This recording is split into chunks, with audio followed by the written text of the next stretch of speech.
Արմավիրցի Երևանդի այգում ծառերն արդեն ճկռում են։ Ծիրանաքաղի օրերը Արարատից Արմավիրի մարզ են հասնում նույն արագությամբ, ինչպես տագնապալի լուրերը Վերին Լարսից, փակ է հայկական Ծիրանի ճանապարհը դեպի Ռուսաստան։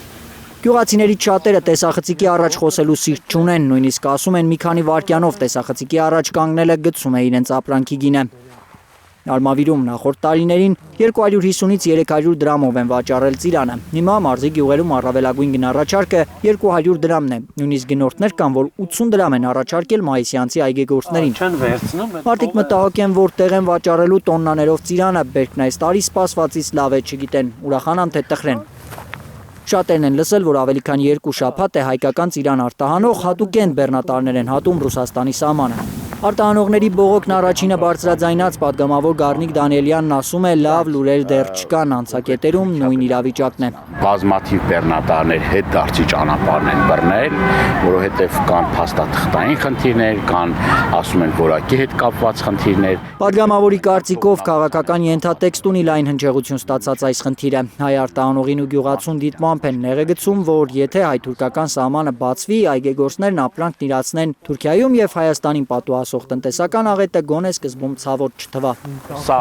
որոշակի քաղաքականություն է նաև իշխանության կողմից, ասելու, որ ոնց որ պատերազմի պարագայում էին ասում, որ գիտեք ինչ, եթե տարածքները չհանձնենք, պատերազմ կլինի։ Հիմա կասեն հետեւյալը, եթե այս պարագայում մենք այլընտրանք չունենք, մեր այլընտրանքը թուրքական շուկան է։ Արմավիրի Մայիսյան գյուղի այս այգին մշակող Արտակը դեմ չէ, որ բացվի հայ-թուրքական սահմանը։ Քաղաքականությունը քաղաքականություն, բայց առևտուրն էլ իր օրենքներն ունի, կարծում է այգեգործը։ Եթե սա մեր հարևան երկրի հետ բաց սահման ունենանք, մի վատ չի լինի, հաստատ լավը կլինի։ Իր այգու այս տարվա Աստծո շռայլածից գոհ է։ Մոտ 40 տոննա բերք է ակնկալում 300-ից ավելի ծիրանենիներից։ Ոչ կարգուտ այգ է, ոչ այտենց ճիշտ է, այս տարի անձրևները շատ դեր խանգարեց,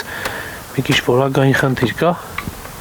բայց ընդհանուր նորմալ է։ Գնորդների հետ արդեն պայմանավորվել է, ասում է ռուսական շուկատանող ճանապարհը ոչ բոլորի համար է փակ։ Վերջ անգամ մեր եկեն անց է, էլի մեր տղեկն են անց է,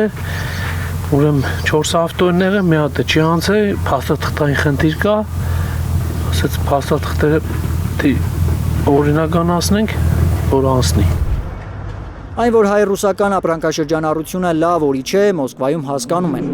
Սանկտ Պետերբուրգում Ռուսաստանի փոխվարչապետ Օվերչուկն է բողոքել, որ 2024-ին $2 միլիարդ կորուստ է եղել։ Դաշնության փոխվարչապետի կարծիքով այդ կորուստը շուրջ 6 միլիարդի կարող է հասնել մինչև այս տարվա վերջ։